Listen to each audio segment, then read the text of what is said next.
दुनिया का सबसे बड़ा ट्रैफिक जैम शुरू हो चुका है। समंदर में खड़ी ये 150 से ज्यादा कार्गो शिप्स शॉर्टकट मारने के चक्कर में पैनामा कैनाल से गुजरने के लिए अपनी बारी का इंतजार कर रही हैं। मजे की बात यह है कि हर एक शिप पैनामा कैनाल से गुजरने के लिए $4 लाख पैनामियन गवर्नमेंट को देने के लिए भी तैयार है, लेकिन फिर भी अथॉरिटीज इनको कैनाल से गुजरने की परमिशन नहीं दे रही। कैनाल में ना ही कोई मेंटेनेंस का काम चल रहा है और ना ही कैनाल का रास्ता किसी वजह से बंद है, बल्कि इंजीनियरिंग का चमत्कार पैनामा कैनाल जिस पर पूरी दुनिया को गर्व था, वो एक बहुत बड़े क्राइसिस से गुजर रहा है। और ये जंग किसी और से नहीं बल्कि कुदरत के खिलाफ है। लेकिन आखिर कैसे? जेम टीवी की वीडियोस में एक बार फिर से खुशामदीद। नाजरीन, पूरी दुनिया में बहरी जहाजों के लिए 2 शॉर्टकट्स बने हुए हैं। एक है इजिप्ट में बना सुएज कैनाल, जो ईस्ट एशियन कंट्रीज यानी चाइना, जापान, ताइवान और सिंगापुर जैसी कंट्रीज को यूरोप से कनेक्ट करने के लिए इस्तेमाल होता है। इसी तरह अगर इन्हीं कंट्रीज के बहरी जहाजों को ईस्ट अमेरिका या ईस्ट कनाडा तक जाना हो या फिर यूरोप से वेस्ट अमेरिका तक जाना हो, तो एक दूसरे शॉर्टकट को इस्तेमाल किया जाता है और वो है सेंट्रल अमेरिका के ठीक इस पॉइंट पे बना पैनामा कैनाल। दुनिया में करीब 50,000 कार्गो शिप्स हैं और इनमें से 70% इन्हीं 2 शॉर्टकट्स को इस्तेमाल करती हैं। यानी अगर किसी वजह से भी इन दोनों शॉर्टकट्स सुएज और पैनामा कैनाल में कोई मसला हो गया तो ना चाहते हुए भी इसका असर पूरी दुनिया पर पड़ेगा, जिसकी एक झलक दुनिया पहले भी देख चुकी है जब 2021 में एवर गिवन शिप ने पूरे सुएज कैनाल की ट्रैफिक को 6 दिनों तक बंद रखा था। अगर ऐसा ही कुछ फ्यूचर में हुआ तो शिप्स को ऑल द वे घूम कर जाना पड़ेगा, जिसमें टाइम भी ज्यादा लगेगा और फ्यूल कॉस्ट भी एक्स्ट्रा लगेगी। घूम फिर कर ये एक्स्ट्रा कॉस्ट एंड यूजर को यानी मुझे और आपको पे करनी पड़ेगी। इन शॉर्टकट्स को इस्तेमाल करने के लिए शिपिंग कंपनीज कैनाल अथॉरिटीज को भारी टोल टैक्स भी पे करती हैं और साथ में इनके नखरे भी उठाने पड़ते हैं। लेकिन आखिर ऐसी भी क्या मजबूरी है और हमें कैनाल्स की जरूरत ही क्यों है? फर्ज कर लें यूरोप में यूनाइटेड किंगडम से एक शिप को वेस्ट अमेरिका में मौजूद सैन फ्रांसिस्को जाना है। अब इस शिप के पास अपनी मंजिल तक पहुंचने के 2 रास्ते हैं। या तो वो सारे नॉर्थ अटलांटिक ओशन से गुजरकर साउथ अमेरिका के बॉटम केप हॉर्न को क्रॉस करके पैसिफिक ओशन में एंटर होगी और वहां से सैन फ्रांसिस्को तक जाएगी। ये टोटल डिस्टेंस 25,000 किलोमीटर से भी ज्यादा बनता है, जिसमें शिप को 28 दिन और कमोपेश 80 लाख लीटर फ्यूल खर्च करना पड़ेगा। इस पूरे ट्रिप में शिपिंग कंपनी का सिर्फ टाइम ही जाया नहीं होगा, बल्कि फ्यूल कॉस्ट की मद में $32 मिलियन भी खर्च होंगे, जो कि 260 करोड़ रुपए बनते हैं। दूसरा रास्ता है यूनाइटेड किंगडम से सीधा कैरेबियन सी और यहाँ पर पैनामा कैनाल का शॉर्टकट इस्तेमाल करके सीधा पैसिफिक ओशन और फिर सैन फ्रांसिस्को। पहले रूट में जहाँ 25,000 किलोमीटर का डिस्टेंस ट्रेवल करना पड़ रहा था, वहीं पैनामा कैनाल को इस्तेमाल करके ये फासला काफी कम होकर सिर्फ 14,000 किलोमीटर ही रह गया है, यानी पहले रूट से 44% कम। पैनामा कैनाल की वजह से शिपिंग कंपनी को फ्यूल कॉस्ट में लगभग आधी बचत होती है, जो कि $14 मिलियन बनती है। अब आपको लग रहा होगा कि शिप्स को पैनामा कैनाल से गुजरने में ज्यादा बचत होती है, तभी वो यहाँ से गुजरना प्रेफर करते हैं, लेकिन ऐसा नहीं है। आजकल पैनामा कैनाल से गुजरने वाली एक शिप का टोल टैक्स $4 लाख के करीब है, लेकिन कभी कभार ये रेट $8 से $10 लाख तक भी चला जाता है और तब भी शिप्स खुशी खुशी ये रकम अदा करती हैं। कैनाल्स को इस्तेमाल करने का सबसे बड़ा फायदा टाइम की बचत है। अगर शिप्स एक रूट पे ही 15 या 20 दिन एक्स्ट्रा लगाएंगी तो इसका मतलब ये हुआ कि साल में जो शिप 24 बार एक रूट पे चलती है वो सिर्फ 12 बार चलेगी और ऐसे उनके पास 50% कम बुकिंग्स होंगी। आसान लफ्जों में कहा जाए तो टाइम इज मनी, और इसी टाइम को बचाने के लिए शिपिंग कंपनीज मुंह मांगी रकम देकर पैनामा कैनाल से गुजरती हैं, फिर चाहे उनको 5 या 10 दिन की लाइन में लगना पड़े या फिर कैनाल अथॉरिटीज के नखरे ही क्यों ना उठाने पड़े। पर अभी मसला ये हुआ है कि पैनामा अथॉरिटीज चाहते हुए भी ज्यादा शिप्स को कैनाल से गुजरने नहीं दे सकती। ये मसला है क्या? इसको जानने से पहले हमें समझना होगा कि पैनामा कैनाल काम कैसे करता है। ये इंजीनियरिंग का शाहकार जिसने भी डिजाइन किया था वो वाकई काफी जीनियस था, लेकिन इतना जीनियस भी नहीं कि वो कुदरत को टक्कर दे सके। पैनामा स्ट्रिप पर गौर किया जाए तो ये 30 किलोमीटर चौड़ी सेंट्रल अमेरिका में मौजूद एक जमीनी पट्टी है जिसकी दोनों साइड्स पे ओशन मौजूद है। यहाँ सुइज जैसा कैनाल नहीं खोदा जा सकता था क्योंकि यहाँ की जमीन सी लेवल से 30 मीटर की ऊंचाई पर है। लिहाजा पहले शिप्स को 30 मीटर तक ऊपर उठाकर लेक गैटोन के लेवल तक पहुंचाया जाता है। उसके बाद दूसरे कोस्ट पर वापस उसको नीचे समंदर में उतारा जाता है।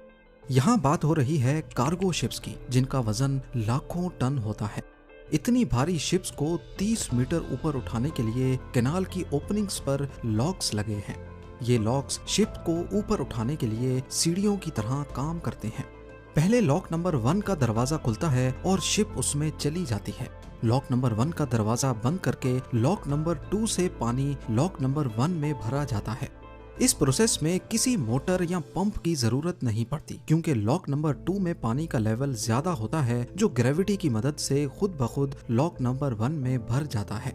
जैसे ही दोनों लॉक्स में वाटर लेवल बराबर होता है तो बीच का दरवाजा खोलकर शिप अब लॉक नंबर 2 में चली जाती है और लॉक नंबर 2 का दरवाजा पीछे से बंद कर दिया जाता है। इसी तरह अब लॉक नंबर 3 से पानी लॉक नंबर 2 में भरा जाता है। दोनों लॉक्स में वाटर लेवल बराबर होने के बाद बीच का दरवाजा खुलता है और फाइनली शिप लॉक नंबर 3 में पहुंच जाती है। लॉक नंबर 3 का दरवाजा बंद करके अब गैटोन लेक का पानी लॉक नंबर 3 में भरा जाता है जिससे लॉक नंबर 3 में वाटर लेवल गैटोन लेक के बराबर हो जाता है। आखिरी दरवाजा खोलकर शिप अब गैटोन लेक में दाखिल हो जाती है। 10 से 15 मिनटों के इस प्रोसेस में शिप 30 मीटर ऊपर उठ जाती है। गैटोन लेक में ट्रेवल करने के बाद पैनामा के दूसरे कोस्ट तक पहुंचने में शिप को 11 घंटे लगते हैं और वहां पर भी सेम लॉक्स लगे हैं जो शिप को वापस 30 मीटर नीचे उतारकर सी लेवल पे ले आते हैं। यहाँ नोट करने वाली बात यह है कि दोनों प्रोसेसेस में यानी शिप को ऊपर उठाने या नीचे उतारने में लेक गैटोन का पानी यूज होता है। लॉक नंबर 1 का पानी समंदर में छोड़ा जाता है ताकि वो सी लेवल के बराबर आ सके और ये लेक का फ्रेश वाटर है जो असल में समंदर में डालकर जाया किया जाता है। लेक गैटोन का पानी पैनामा कैनाल के लॉक्स को ऑपरेट करने के साथ साथ यहाँ की लोकल पॉपुलेशन के पीने के काम भी आता है। पैनामा कैनाल इस्तेमाल करने वाली सिर्फ एक शिप लेक गैटोन का इतना पानी जाया करती है जितना 5 लाख लोग रोजाना पीते हैं। अपने पीक पर पैनामा कैनाल से रोजाना 38 शिप्स गुजरती हैं, यानी एक ही दिन में 1 करोड़ 90 लाख लोगों का पानी समंदर में बहा दिया जाता है। लेक गैटोन एक बहुत बड़ी लेक है, करीब एक एवरेज साइज की सिटी जितनी। बारिश का पानी आसपास के पहाड़ों से बहकर लेक गैटोन में जमा होता है जो शिप्स की वजह से जाया होने वाले पानी की कमी को पूरा करता रहता है। 110 साल पहले जब पैनामा कैनाल बनाया गया था तब ये किसी के वहमो गुमान में भी नहीं था कि अगर लेक गैटोन में बारिश का पानी कम हो गया तब क्या होगा। और यही मसला आज पैनामियन गवर्नमेंट के गले पड़ चुका है। जी हाँ, हर 7 सालों के बाद एक लहर आती है जिसमें पैनामा के एरिया में बारिशें बहुत कम हो जाती हैं। ये क्राइसिस हर बार मजीद गंभीर होता जा रहा है और अब की बार यहाँ हालत इतनी खराब है कि पिछले साल 2023 में यहाँ बारिशें नहीं हुई और वेदर डिपार्टमेंट ने 2024 में भी बहुत कम बारिशों की प्रेडिक्शन की है। इस चीज को देखते हुए पैनामा अथॉरिटीज के पास सिर्फ 2 ऑप्शंस बचे हैं, या तो वो कैनाल चला लें या फिर अपने लोगों को पीने का पानी प्रोवाइड करें। कैनाल से इनको 4.32 बिलियन डॉलर्स की सालाना आमदनी होती है जो पैनामा कंट्री की टोटल जीडीपी का एक बहुत बड़ा हिस्सा है। अगर कैनाल बंद करते हैं तो इनकम अफेक्ट होती है और अगर कैनाल खोलते हैं तो पीने के लिए पानी का मसला खड़ा हो जाता है। पंप्स लगाकर भी समंदर का पानी लेक गैटोन में नहीं डाल सकते क्योंकि उससे कैनाल तो आसानी से ऑपरेट हो जाएगा लेकिन फिर लेक का पानी खारा हो जाएगा जो फिर पीने के काबिल नहीं बचेगा। लिहाजा अब वहाँ की गवर्नमेंट ने लेक गैटोन के पानी को बचाने के लिए कुछ मेजर्स लेना शुरू कर दिए हैं। सबसे पहले तो जहाँ दिन में 38 शिप्स कैनाल से गुजरती थी, इस नंबर को कम करके 18 शिप्स पर डे तक लेके आए हैं। और दूसरा, सिर्फ उन कार्गो शिप्स को कैनाल से गुजरने की परमिशन दी जा रही है जिनके पास कम कंटेनर्स हैं। जाहिर है शिप्स पर जितना ज्यादा वजन होगा वो उतना ज्यादा पानी जाया करेंगी। इन सख्तियों की वजह से एक शिप में 40% तक कम कार्गो लोड किया जा रहा है और इस बचे हुए कार्गो को नई शिप्स में लोड किया जाता है। यानी पनामा से गुजरने वाली टोटल शिप्स भी पहले से मजीद बढ़ गई हैं। पनामा कैनाल के बाहर शिप्स की लाइन लग चुकी है और सब कैनाल से गुजरने के लिए अपनी बारी का इंतजार कर रही हैं। खास तौर पर जिनकी बुकिंग एडवांस में नहीं हुई वो 15 दिन तक भी इंतजार करने पर मजबूर हैं। इन सख्तियों के साथ साथ टोल टैक्स में 10% extra cost fresh water surcharge के नाम पर भी वसूल किए जा रहे हैं।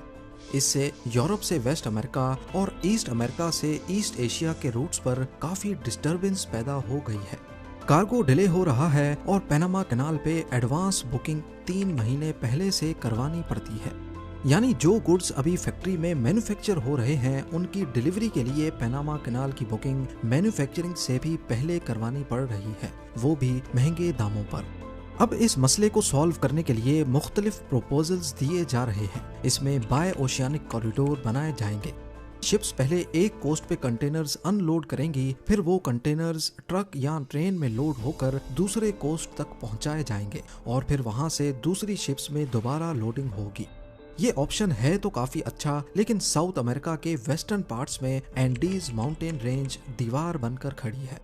9000 किलोमीटर्स पर फैली हुई ये दुनिया की सबसे लंबी माउंटेन रेंज है। इसके बीच में रेल ट्रैक्स या रोड नेटवर्क बिछाना पॉसिबल नहीं है। ऐसा ही एक कॉरिडोर नॉर्थ अमेरिका में मेक्सिको के इस पॉइंट पे बनाया जा रहा है, जो सिर्फ 190 किलोमीटर चौड़ा है और इसकी दोनों साइड्स पे समंदर मौजूद है। मैक्सिकन गवर्नमेंट इसके बीच में रेल नेटवर्क बिछाकर दोनों साइड्स पे मॉडर्न पोर्ट्स बना रही है, जिस पर टोटल $2.85 बिलियन का खर्चा आएगा। इस प्रोजेक्ट की कंप्लीशन 2030 में एक्सपेक्टेड है, लेकिन उसके बाद ये पनामा कैनाल से ज्यादा सस्ता और ज्यादा फास्ट रूट साबित होगा। मुकम्मल होने के बाद यहाँ से साल में 13 लाख कंटेनर्स गुजारे जा सकेंगे। कंपैरिजन के तौर पे नॉर्मल ऑपरेशंस के दौरान पनामा कैनाल से सालाना 26 लाख कंटेनर्स गुजरते हैं। यानी मेक्सिको का इंटर ओशियानिक कॉरिडोर आज से 6 सालों के बाद पनामा का आधा लोड अपनी तरफ डाइवर्ट कर लेगा। मेक्सिको का ये प्रोजेक्ट दूसरे ऑप्शंस के मुकाबले में काफी प्रॉमिसिंग लगता है। ऐसा ही एक प्रोजेक्ट कोलंबिया में भी स्टार्ट किया जा रहा है, जो पनामा के बगल में ही मौजूद है। यहाँ पर भी मौजूदा ट्रेन नेटवर्क को बढ़ाकर कोस्ट टू कोस्ट फैलाया जा रहा है, लेकिन इस प्रोजेक्ट में भी कई साल लग जाएंगे। पनामा कैनाल का फ्यूचर पूरी दुनिया को अंधेरों में दिखाई दे रहा है। यहाँ बारिशें दोबारा से शुरू हो जाएंगी और कैनाल एक बार फिर से अपनी फुल कैपेसिटी पे काम करने लगेगा। पर आखिर कब तक? क्लाइमेट चेंज एक हकीकत है और उससे लड़ना किसी के बस की बात नहीं। हो सकता है आने वाले वक्त में यहाँ बारिशों की इतनी शॉर्टेज हो जाए कि कैनाल को हमेशा हमेशा के लिए बंद करना पड़ जाए। उम्मीद है ज़ेम टीवी की ये वीडियो भी आप लोग भरपूर लाइक और शेयर करेंगे। आप लोगों के प्यार भरे कमेंट्स का बेहद शुक्रिया। मिलते हैं अगली शानदार वीडियो में।